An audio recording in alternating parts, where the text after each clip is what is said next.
Assalamualaikum warahmatullahi wabarakatuh. Saudara, kita akan belajar tentang psikolinguistik dan perkembangannya.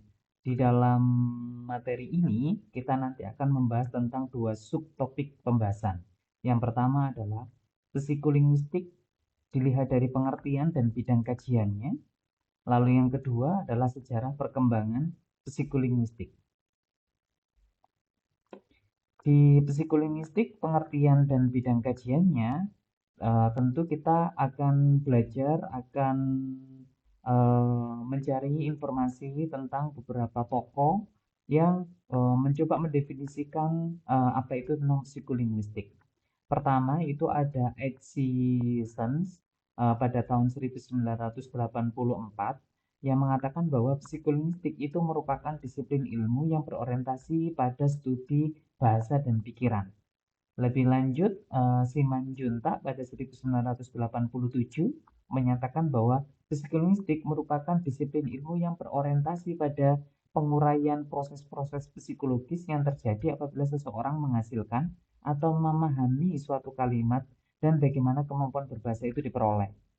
Lalu Haier pada tahun 2003 mengatakan bahwa psikolinguistik merupakan disiplin ilmu yang diorientasikan untuk menerangkan hakikat, pemerolehan dan penggunaan struktur bahasa dan menerapkan pengetahuan linguistik, psikologi dan masalah sosial lain yang berkaitan dengan bahasa.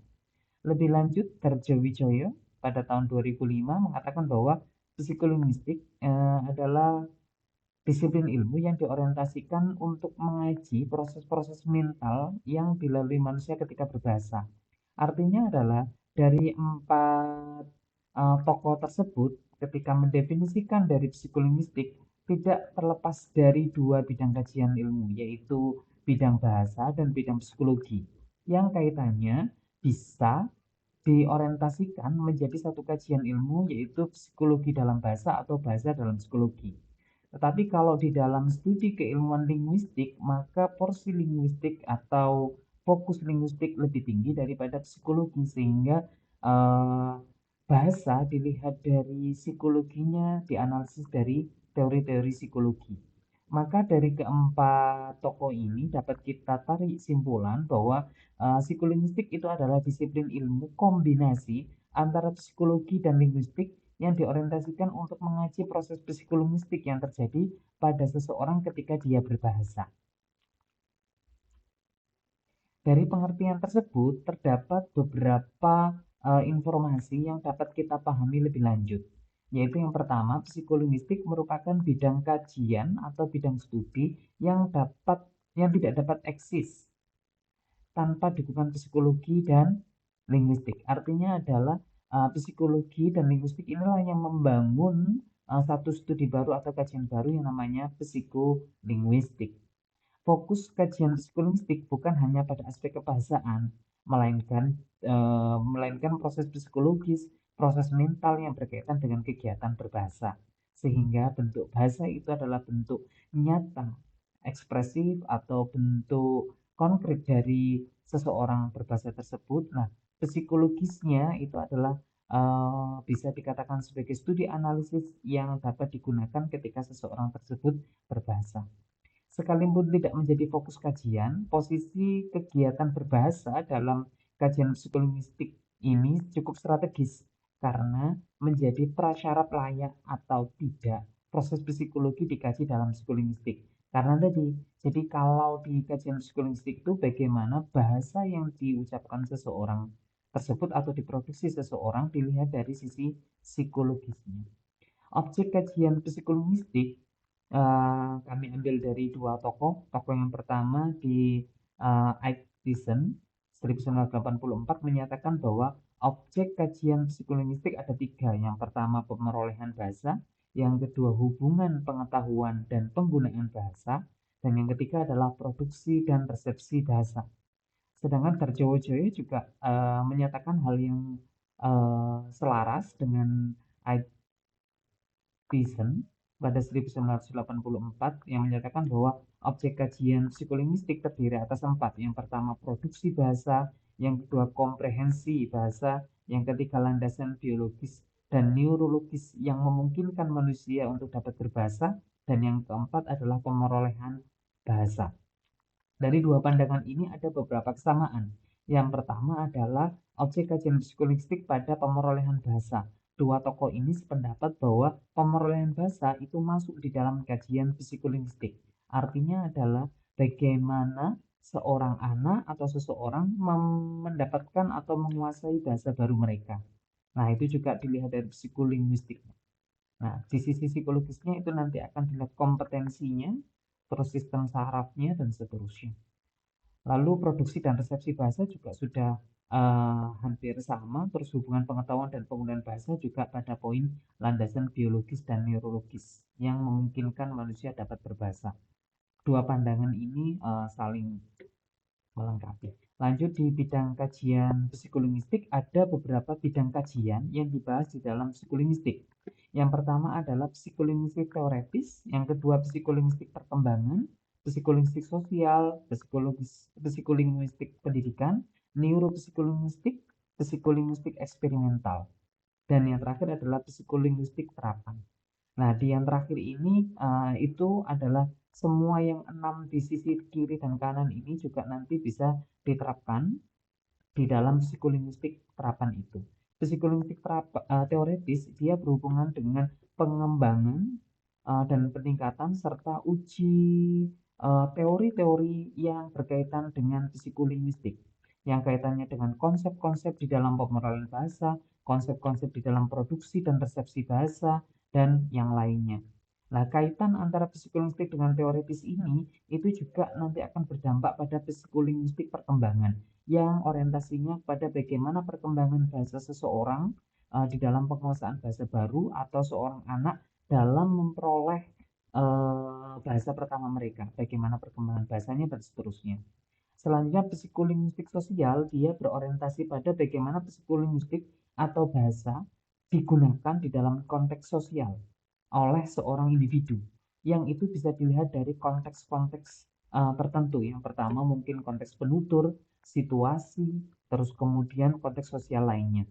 Yang itu nanti akan berhubungan dengan psikolinguistik pendidikan. Bagaimana psikolinguistik digunakan di dalam lingkungan pendidikan. Bagaimana strategi siswa di dalam menguasai bahasa baru, bagaimana strategi guru di dalam membantu proses berhasilnya pemerolehan bahasa bagi siswa. Selanjutnya ada neuropsikolinguistik. Bidang kajian ini berkaitan dengan bahasa, psikologi, dan neurologi. Bagaimana sistem saraf berpengaruh terhadap proses berbahasa seseorang dan proses mental seseorang dan seterusnya. Begitupun berkebalikan.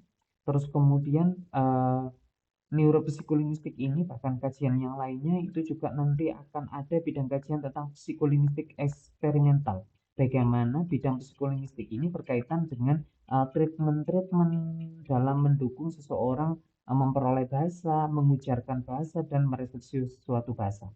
Jenis-jenis psikolinguistik ini itu ada kaitannya dengan linguistik terapan, karena psikolinguistik terapan adalah bagaimana psikolinguistik diterapkan di dalam kajian-kajian yang lain.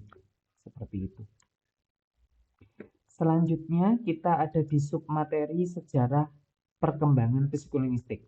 Artinya adalah psikolinguistik ini tidak serta-merta muncul menjadi satu bidang ilmu seperti itu.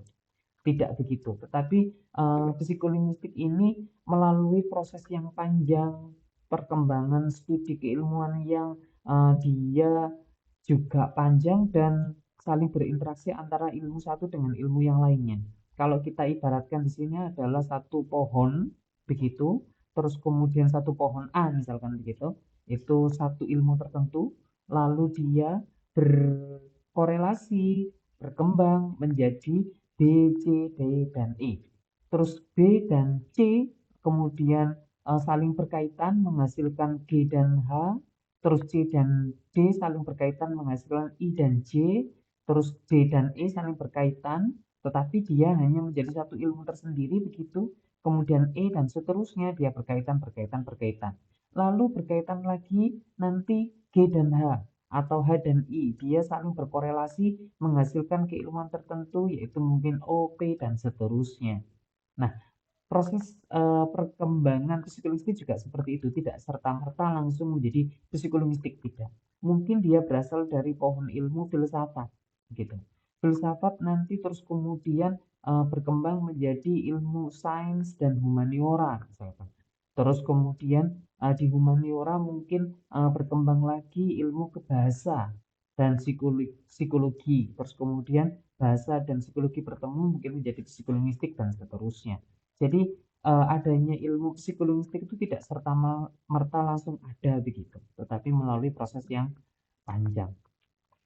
Artinya adalah kalau perkembangan psikolinguistik ini dilihat dari sudut pandang linguisnya yang tertarik pada psikologi, jadi sebenarnya misalkan begini, dari sudut pandang bahasa misalkan, ketika seseorang berbahasa, terus linguistis tersebut misalkan tertarik untuk melihat faktor-faktor psikologis yang terjadi ketika seseorang berbahasa, nah artinya adalah sudut pandang itu dari linguistik ke psikologi.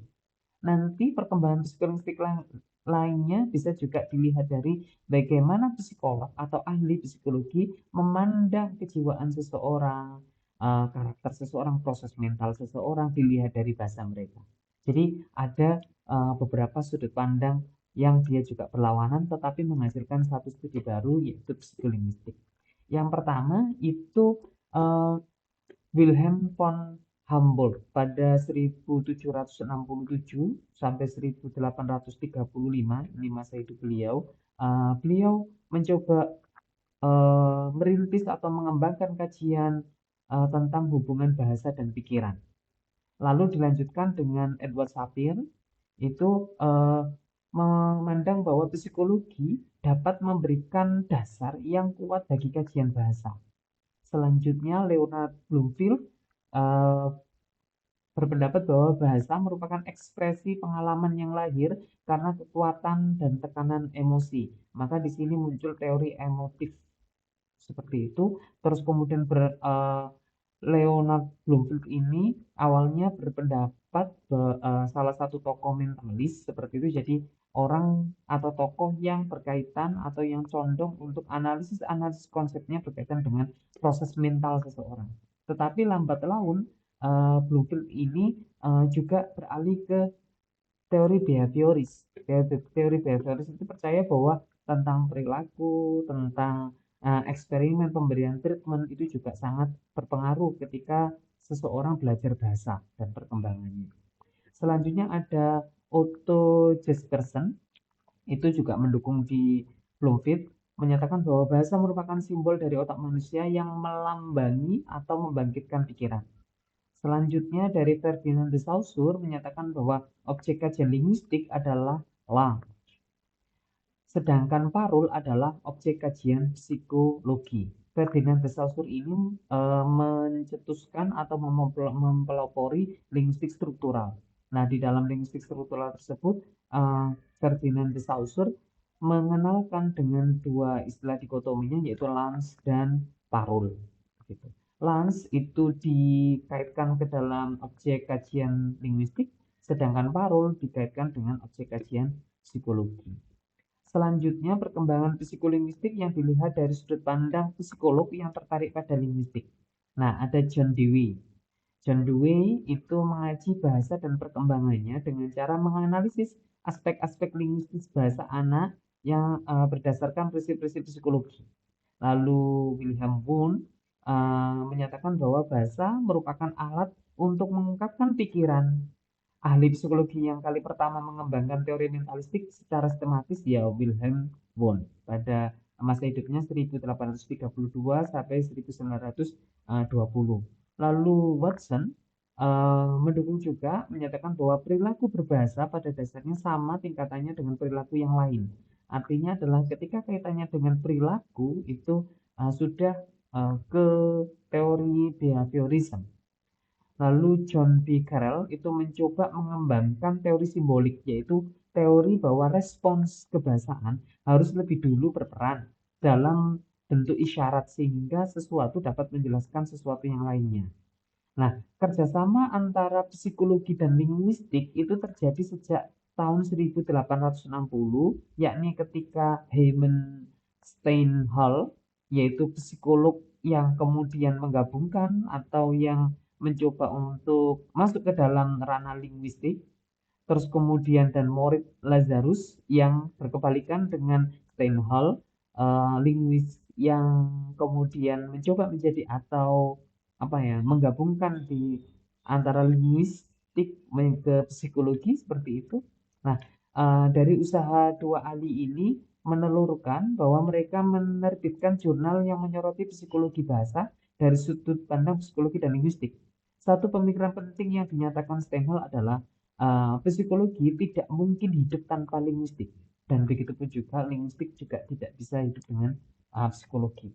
Artinya adalah dari apa yang telah disampaikan tadi, secara periode ada 5 periodisasi atau 5 periode atau 5 tahap besar di dalam periodisasi perkembangan kajian psikolinguistik, yaitu pada 1950-an teori psikolinguistik itu dipengaruhi oleh pandangan atau teori behaviorisme yang kaitannya dengan seseorang akan bisa berbahasa dengan bagus jika dia selalu diberikan stimulus, lalu dia memberikan respons, terus kemudian diberikan reinforcement. Dan itu ketika dilakukan berkali-kali dan seterusnya, maka manusia itu akan juga mengetahui atau memiliki pengetahuan tentang bahasa. Selanjutnya di tahun 1960-an sampai 1970-an, pandangan mentalistik, kognitivis, dan transformasionalis mulai mendominasi semua aspek psikolinguistik. Kenapa? Karena pandangan mentalistik ini berkaitan dengan aspek-aspek psikologi terhadap bahasa yang diproduksi oleh seseorang. Lalu pada 1980-an, psikolinguistik mulai dipengaruhi oleh pemikiran-pemikiran pragmatik dan komunikatif. Artinya adalah eh, bahasa tidak dipandang sebagai unsur yang struktural, tetapi juga bahasa digunakan untuk menyampaikan satu hal di dalam komunikasi seseorang yang itu tidak dilihat dari strukturalnya, tetapi bisa dilihat dari fungsionalnya, terus kemudian konteksnya, dan seterusnya dalam komunikasi. Lalu 1990-an, psikolinguistik dimulai dikaitkan, jadi pandangan pragmatik dan sosiolinguistik mulai menjadi arus utama atau mainstream di dalam menganalisis psikolinguistik juga. Begitu.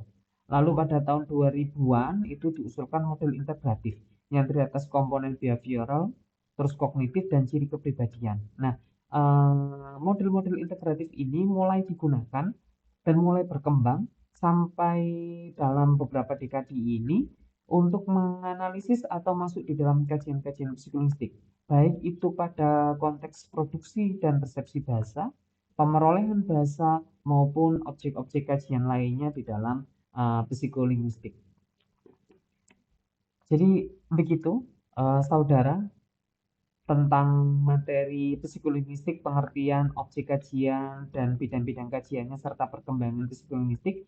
Anda dapat meningkatkan pemahaman Anda, memperdalam pemahaman Anda dengan membaca buku di modul 1. Selain itu, Anda juga bisa untuk membaca di buku-buku yang telah diberikan di sumber referensi atau daftar pustaka di dalam modul 1 tersebut untuk meningkatkan pemahaman Anda dan memperdalam konseptual Anda tentang pengertian psikolinguistik dan perkembangan psikolinguistik. Terima kasih.